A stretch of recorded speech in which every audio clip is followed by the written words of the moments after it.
Good morning students.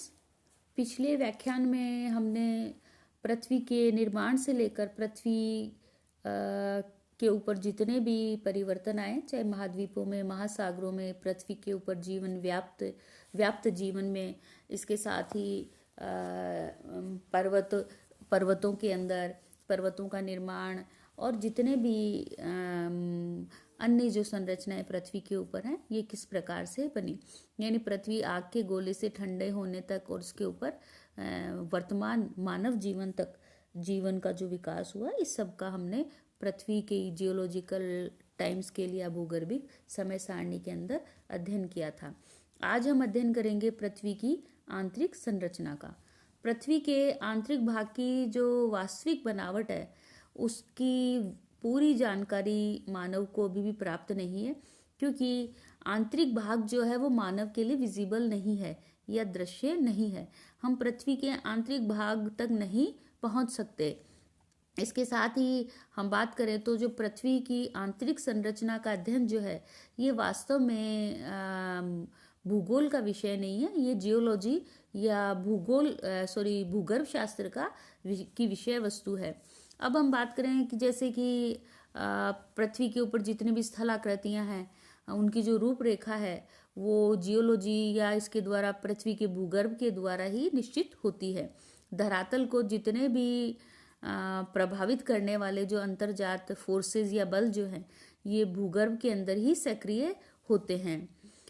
हम पृथ्वी की आंतरिक संरचना की बात करें तो जैसा कि एक उदाहरण से हम समझने का प्रयास करेंगे। जैसे प्रायद्वीपीय भारत है, ये प्राचीनतम शैलों से बने गोंडवाना भूभाग का ही एक हिस्सा है। इसको स्थिर और दृढ़ भूखंड माना गया है, लेकिन कोयना के अंदर, लातूर के अंदर, जो भुज के अंदर जो भूकंप आए हैं, वो ये बताते हैं कि ये पठारी भूभाग जो है वो दृढ़ नहीं है। यानी इसकी दृढ़ता जो है, ये इसके ऊपर ये संदेह पैदा करता है कि यहाँ भूकंप आ रहे हैं, तो इसका मतलब कहीं ना कहीं आंतरिक भाग के अंदर इसमें कुछ हलचलें हो रही हैं। तो कहने का मतलब ये कि पृथ्वी की आंतरिक रचना के विषय में हम पूर्णतः सही जानकारी नहीं प्राप्त कर सकते हैं। प्राचीन काल से ही मानव जो है वो जिज्ञासु प्रवृत्ति का रहा है और उसने अलग अलग तरीकों के द्वारा पृथ्वी के आंतरिक भाग के बारे में जानने का प्रयास किया है। जैसे पृथ्वी वास्तव में हम देखें तो मनुष्य का भूगर्भ संबंधी व्यावहारिक ज्ञान जो है वो धरातल से मात्र 5 या 6 किलोमीटर की गहराई तक ही सीमित है, क्योंकि इस गहराई तक ही मानव ने जो अपनी माइंस या खान जो खोदी हैं, उन्हीं के द्वारा वह आंतरिक भाग के बारे में अंदाजा या कयास लगाने का प्रयास करता है। जितने भी हमारे साधन हैं, प्राकृतिक और अप्राकृतिक साधन, इनके द्वारा ही पृथ्वी के आंतरिक भाग की गहराई जो है उस तक जाना संभव है। और साथ ही हम बात करें तो पृथ्वी की भौतिक, रासायनिक संरचना, अवस्था, तापमान, घनत्व संबंधी जो जितने भी तथ्य हैं, ये निश्चित प्रमाण नहीं है, क्योंकि इनके पास हमारे पास निश्चित प्रमाण नहीं है। तो हम सिर्फ इससे पृथ्वी के आंतरिक भाग के बारे में ही एक आउटलाइन जो है वही निर्धारित कर सकते हैं। अब हम बात करें पीछे से तो लगभग 2000 वर्ष पूर्व जो ग्रीक्स थे या यूनानी विद्वान थे, इन्होंने जो सक्रिय ज्वालामुखी हैं, पाताल तोड़ कुएं हैं, जल स्रोत हैं, उष्ण जल स्रोत हैं, इनके आधार पर पृथ्वी के आंतरिक भाग के अंदर जल, वायु और अग्नि के भंडारों की संभावना बताई थी। लगभग 250 वर्ष पूर्व बाफर नामक फ्रेंच साइंटिस्ट ने पृथ्वी के आंतरिक भाग को पर्वतों से भी अधिक सघन माना। यानी आंतरिक भाग जो है वो द्रवित नहीं है, न वायु द्वारा निर्मित है, ये बहुत ठोस और सघन है।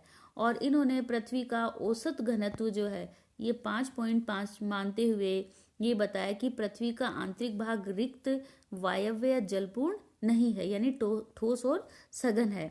ज्वालामुखी क्रिया के द्वारा अनेक विद्वान ये मानते हैं कि पृथ्वी का आंतरिक भाग उष्ण और तरल है। इसी प्रकार से लाप्लास ने पृथ्वी की उत्पत्ति संबंधी निहारिका सिद्धांत दिया था। उसमें उन्होंने प्रारंभ में पृथ्वी को उष्ण व गैसीय माना, और उसके बाद इन्होंने कहा कि पृथ्वी की पहले ऊपरी परत ठंडी और ठोस हुई और बाद में आंतरिक भाग जो है वो कठोर हुआ। 20वीं शताब्दी के प्रारंभ में यह माना गया कि पृथ्वी की उत्पत्ति सूर्य अथवा सूर्य के समान किसी अन्य तारे से हुई है। जबकि हम बात करें तो तारों की रचना जो है वो हल्के तत्वों जैसे हाइड्रोजन, हीलियम, मीथेन आदि से हुई है, जबकि पृथ्वी और जो अन्य ग्रह हैं ये भारी तत्वों जैसे सिलिका, मैग्नीशियम, फेरस, निकल और अन्य जो भारी पदार्थ हैं इनसे बने हैं। तो कहने का मतलब है कि तारे और पृथ्वी जो है ये हल्के और भारी अलग अलग प्रकार के तत्वों या पदार्थों से बने हुए हैं। श्मिट के अनुसार पृथ्वी के आंतरिक भाग के अंदर रेडियो एक्टिव तत्व हैं। रेडियो एक्टिव तत्व जो हैं ऐसे तत्व होते हैं जो स्वतः ही विघटित होते रहते हैं, यानी एक तत्व दूसरे तत्व के अंदर परिवर्तित होता है। जैसे यूरेनियम है, यूरेनियम थोरियम के अंदर परिवर्तित होता है और इस परिवर्तन की क्रिया में ऊर्जा उत्पन्न होती है। तो इनके अनुसार रेडियो एक्टिव जो एलिमेंट्स हैं उनके विघटन से पृथ्वी का तापमान बढ़ा और ये तापमान जो है लगभग 2000 डिग्री सेल्सियस से 3000 डिग्री सेल्सियस तक हुआ और पृथ्वी जो है वो द्रवित अवस्था में आई। और जो हल्के तत्व हैं जैसे सिलिका, एल्यूमिनियम ये ऊपरी भाग में, और जो लोहा और निकल जैसे भारी तत्व जो हैं ये पृथ्वी के आंतरिक या केंद्रीय भाग में संकेंद्रित हो गए। अब हम बात करते हैं पृथ्वी की आंतरिक संरचना के बारे में जानकारी देने वाले स्रोतों के। ये स्रोत 3 प्रकार के स्रोत हैं जिससे हम पृथ्वी के आंतरिक भाग के बारे में पता लगा सकते हैं। पहला अप्रत्यक्ष, दूसरा प्रत्यक्ष और तीसरा पृथ्वी की उत्पत्ति संबंधी सिद्धांत। अप्रत्यक्ष और अप्राकृतिक स्रोत हैं जैसे तापमान, घनत्व, दबाव, ये हमें नजर नहीं आते, लेकिन इन तीनों ही तत्वों के द्वारा हम पृथ्वी के आंतरिक भाग के बारे में पता लगाते हैं। इसी तरह से ज्वालामुखी क्रिया है और भूकंप। सबसे पहले हम देखेंगे अप्रत्यक्ष स्रोत। अभी बात की थी अप्रत्यक्ष स्रोतों में 3 हैं, तापमान, घनत्व और दाब। ये तीनों ही तत्व जो हैं आपस में अंतर संबंधित हैं, तीनों अलग अलग नहीं है, ये चीज ध्यान में रखिए। तो सबसे पहले हम देखेंगे तापमान पर आधारित प्रमाण। जैसे कि हम सभी जानते हैं पृथ्वी का जो बाह्य भूपटल है या बाह्य भाग है ठोस, कठोर और शीतल है, लेकिन आंतरिक भाग जो है वो अभी भी क्या है, गर्म है। जैसे हम खदानों से गहराई की ओर जाते हैं या धरातल से नीचे की ओर जाएंगे तो तापमान में वृद्धि होती है, और औसत रूप से हम देखें तो 1 किलोमीटर गहराई पर जाने पर 5 डिग्री सेल्सियस टेम्परेचर में बढ़ोतरी हो जाती है। इस प्रकार से हम बात करें तो जो गैमो नामक विद्वान है इन्होंने बताया कि लगभग 50 किलोमीटर की गहराई पर हम पहुंच जाएंगे तो शैलें जो हैं वो पिघलने लगेंगी, क्योंकि वहां पर तापमान लगभग कितना हो जाएगा, 1200 से 1800 डिग्री सेल्सियस। केल्विन के अनुसार हम बात करें तो उन्होंने बताया कि पृथ्वी लगभग 6000 डिग्री सेल्सियस टेम्परेचर से क्रमशः धीरे धीरे ठंडी हुई। पहले इसका क्रस्ट ठंडा हुआ और इस क्रस्ट को या बाह्य भाग को ठंडा हुए लगभग 4 करोड़ वर्ष का समय हो चुका है, लेकिन इसका आंतरिक भाग जो है वो अभी भी उष्ण है। और इसके कई प्रत्यक्ष प्रमाण केल्विन ने माने, जैसे हमारे उष्ण जल स्रोत हैं, गीजर हैं, ज्वालामुखी से निकला लावा है। इस प्रकार से पृथ्वी में गहराई के अनुसार हम नीचे की ओर जाएं तो अधिक तापमान होने के ये दोनों तीनों जो हैं स्पष्ट प्रमाण हैं। साथ ही अभी हमने बात की थी नीचे, जैसे ही हम पृथ्वी के क्रस्ट से नीचे की ओर जाते हैं तो तापमान में बढ़ोतरी होती है, लेकिन ये सब जगह समान नहीं होती। जैसे मरुस्थलीय, ध्रुवीय प्रदेश और सागर तल के नीचे की ओर देखें तो गहराई में तापक्रम में भिन्नता पाई जाती है। जैसे कि इस ग्राफ में आप देखेंगे तीनों ही क्षेत्रों में गहराई में भिन्नता आपको अलग अलग नजर आ रही है, लेकिन लगभग 2 किलोमीटर के नीचे पहुंचने पर ये ग्राफ जो है एक जैसा है, यानी ऊपरी भाग में तापमान बढ़ोतरी की दर तीनों ही क्षेत्रों में अलग अलग होती है। साधारण गहराई पर तापमान वृद्धि की दर भिन्न होती है। जैसे टुंड्रा प्रदेश हैं, ठंडे होने के कारण मरुस्थलों की अपेक्षा गहराई में तापमान में वृद्धि कम होगी क्योंकि शीतल होते हैं, और मरुस्थलीय क्षेत्र गर्म होते हैं तो वहां पर तापमान की वृद्धि दर जो है वो तीव्र या अधिक होगी। लेकिन अधिक गहराई पर लगभग 2 किलोमीटर की गहराई तक पहुंच जाएंगे तो ये तापमान बढ़ोतरी की दर जो है वो चाहे मरुस्थल के नीचे हो, चाहे टुंड्रा क्षेत्र के नीचे हो या महासागर के नीचे हो, समान होगी। अर्थात अधिक गहराई पर तापमान बढ़ने की दर जो है वो सर्वत्र समान होती है। इसी प्रकार से जो उच्च तापमान है इसके कारण ये कल्पना की गई कि जो शैलें हैं ये द्रवित अवस्था में है, और इसका प्रमाण अधिकांश विद्वान जो है ज्वालामुखी क्रिया से निकलने वाले लावा को मानते हैं। तो अभी जो बात की हमने, तो उससे ये सिद्ध होता है कि पृथ्वी का भूगर्भ जो है वो तरल है, लेकिन अधिकांश विद्वान जो हैं वो इसको तरल नहीं मानते, क्योंकि गहराई के साथ ताप के बढ़ोतरी के साथ साथ दबाव में भी वृद्धि होती है, यानी प्रेशर भी नीचे की ओर बढ़ता है, जिसके कारण शैलों का जो मेल्टिंग पॉइंट है वो बढ़ जाता है।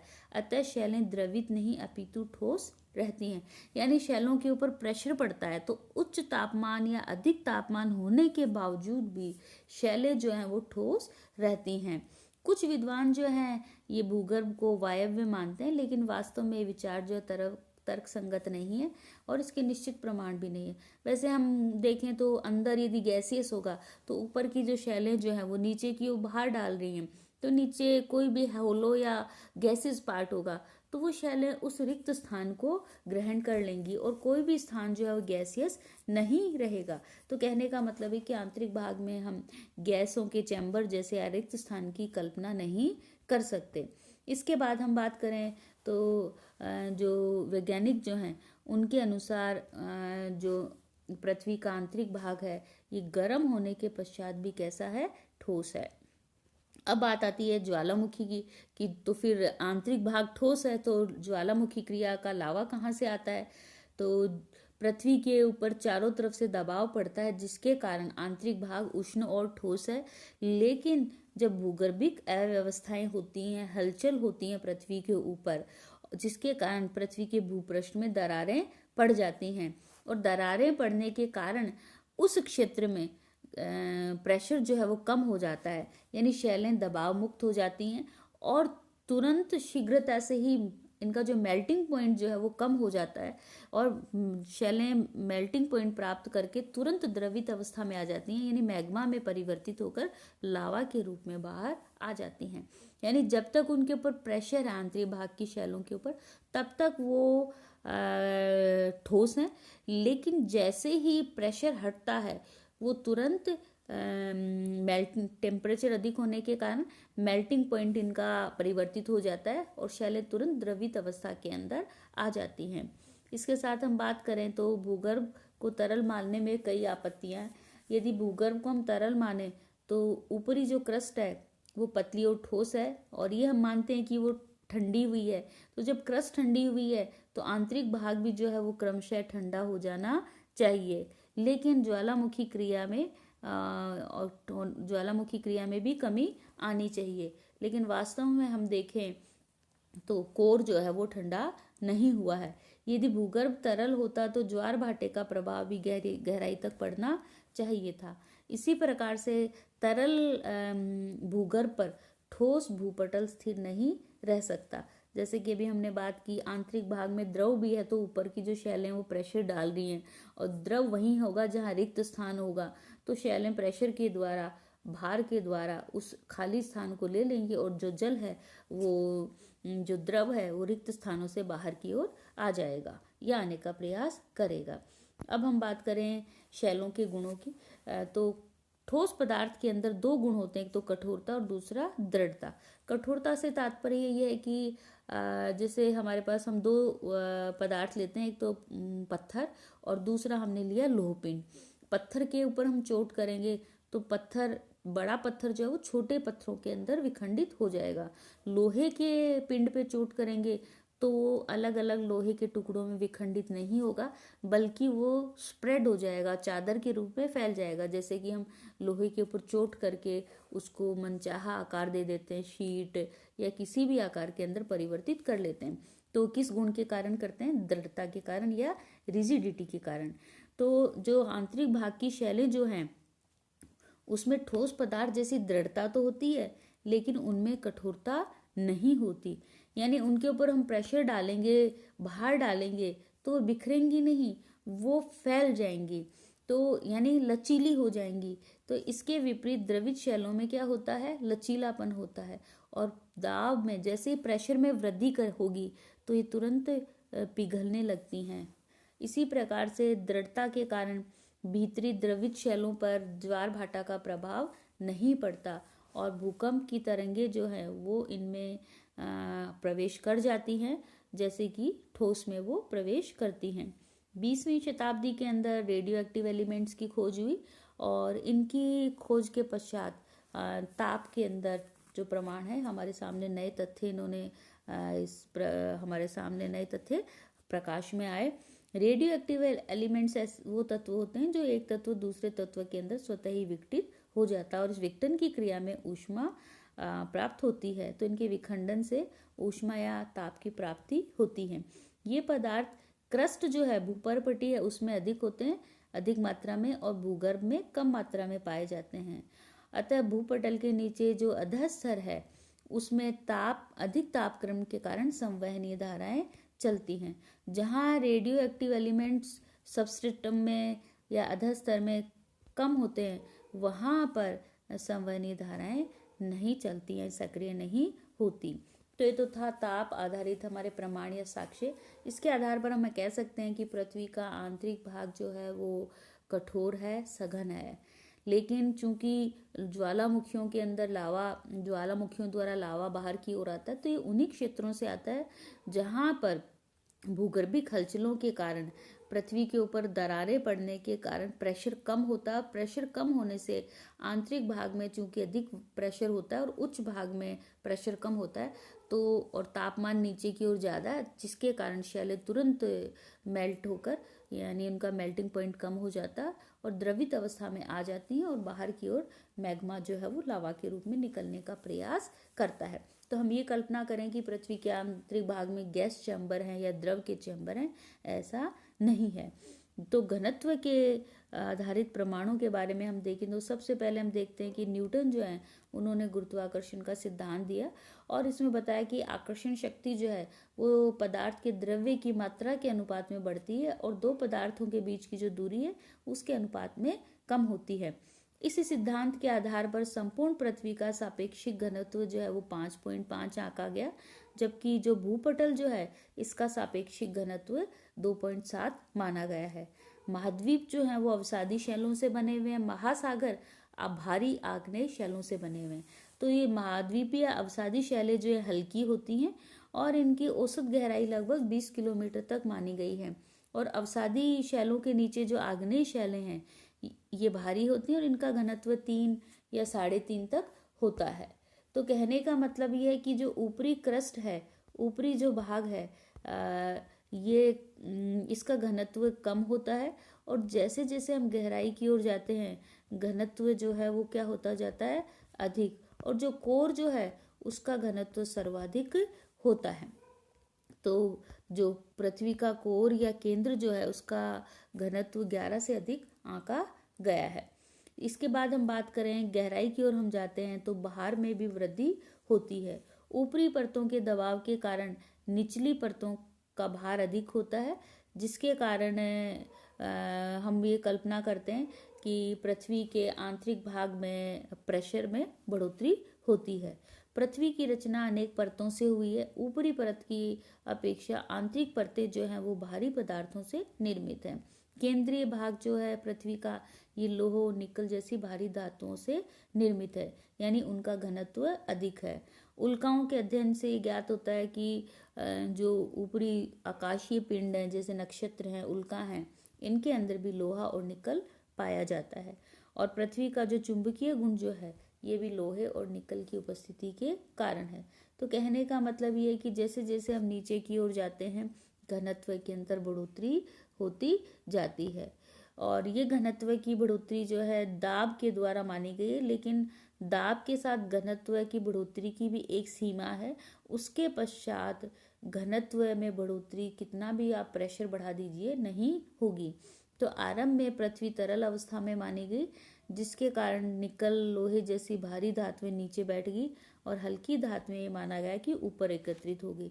जैसे कि जो धातु शोधन भट्टियां होती हैं उसको उसमें धातुओं को जब गलाया जाता है तो हल्की धातु या जो हल्के मैल की परत ऊपर हो जाती है और जो भारी पदार्थ है वो नीचे बैठ जाते हैं।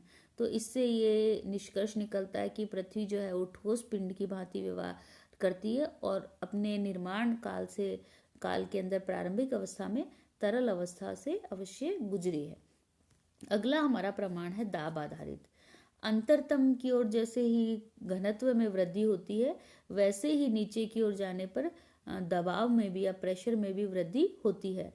आरंभ में माना गया कि धरातल के अंतरतम कोर की ओर जाने पर शैलों का भार और दबाव जो है वो बढ़ता है और कोर का दबाव जो है वो सर्वाधिक होता है। लेकिन आधुनिक प्रयोगों से सिद्ध हो गया कि शैलों में एक सीमा तक ही घनत्व बढ़ता है।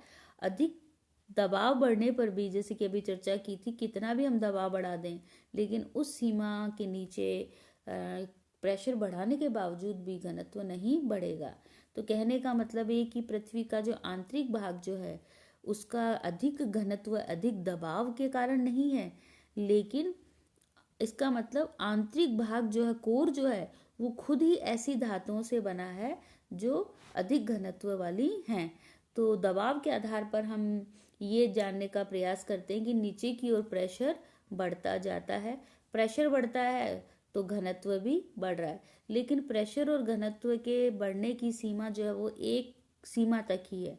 उस सीमा के पश्चात हम प्रेशर बढ़ाएंगे तो डेंसिटी के अंदर बढ़ोतरी जो हो रही है वो प्रेशर के कारण नहीं होती है। तो इन प्रयोगों और जो ऑब्जर्वेशन है इनके आधार पर यह माना गया कि पृथ्वी का आंतरिक भाग लोह और निकल से निर्मित है और इन्हीं धातुओं के कारण चुंबक पृथ्वी जो है वो चुंबक की भांति व्यवहार करती है। जैसा कि आप सभी जानते हैं पृथ्वी एक बड़े चुंबक की भांति व्यवहार करती है। तो इस चुंबक के पृथ्वी के चुंबकत्व का कारण है पृथ्वी के कोर में मौजूद निकिल और लोहा। तो इन तीनों प्रमाणों के आधार पर जो अभी हमने तीनों पढ़े हैं, ताप, दाब और घनत्व, तो इसके आधार पर हम कह सकते हैं कि पृथ्वी का आंतरिक भाग जो है वो ठोस और सघन है, भारी धातुओं से निर्मित है। और जो बाह्य भाग है ये, हालांकि ये भी ठोस और सघन है लेकिन ये हल्के तत्वों से बना हुआ है। ऊपरी भाग ठंडा है और आंतरिक भाग जो है वो अभी भी गर्म है। आंतरिक भाग में द्रव है, लेकिन द्रव जो है उन्हीं क्षेत्र में शैलें द्रवित अवस्था में आती हैं जहां पर प्रेशर कम होता है, और प्रेशर कम होता है भूगर्भिक हलचलों के द्वारा। तो जहां पर भी भूगर्भिक हलचलें होती हैं वहां पर पृथ्वी के अंदर दरारें उत्पन्न होती हैं। दरारें उत्पन्न होने से प्रेशर कम होता है। प्रेशर कम होने से उस स्थान की शैलें जो हैं वो अधिक तापमान के कारण, जैसे प्रेशर घटा कम हुआ तो तुरंत द्रवित अवस्था में आ जाती हैं और मैग्मा के रूप में प्रवाहित होकर बाहर की ओर निकलने का प्रयास करती हैं। तो एक तरह से हम बात करें तो ये शैलें जो हैं ये पिघली हुई प्लास्टिक की भांति व्यवहार करती हैं। ये जो द्रवित अवस्था की हम बात कर रहे हैं, पानी जैसा द्रव नहीं है, ये है जिस प्रकार से प्लास्टिक को पिघला जाता है या डामर पिघली हुई जो आपने देखी होगी, उसकी उस रूप के अंदर शैलें तुरंत परिवर्तित हो जाती हैं जब प्रेशर को कम किया जाता है, यानी प्रेशर किसी भी कारणवश आंतरिक हलचल के द्वारा कम होता है। तो ये तो था पृथ्वी की आंतरिक संरचना के विषय में जानकारी देने वाले स्रोतों का जो पहला हिस्सा है, अप्राकृतिक स्रोत। अगले जो स्रोत हैं उसके बारे में हम अगले व्याख्यान के अंदर अध्ययन करेंगे। धन्यवाद।